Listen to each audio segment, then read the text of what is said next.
Onyeze, good morning, good afternoon, good evening. Depending on your time zone, depending on the watch.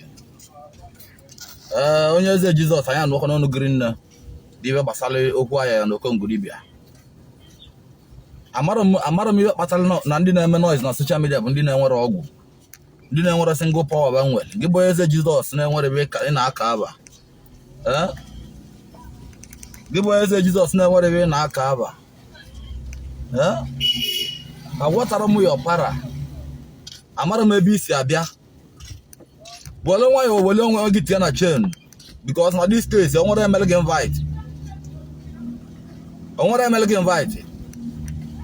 about the global challenge give on as a governing will all go. What may buy apata?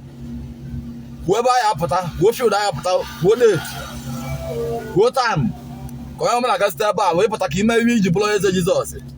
Or but I Jimmy Rakulunda, na church. On mobile global neku, Alusi Juju. You go Jenica, but I was Jenica. I want to go in a group. Ma. Why will I go to grow? I never make noise. Makana go do. E go do. Makana mu come na hu am na 24 hours. And when it was on you this morning, na bro makan give Onyeze Jesus. I don't have after life bole.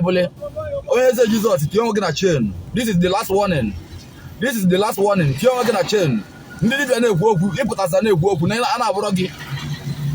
I can't have seen the one log. I want to give magic.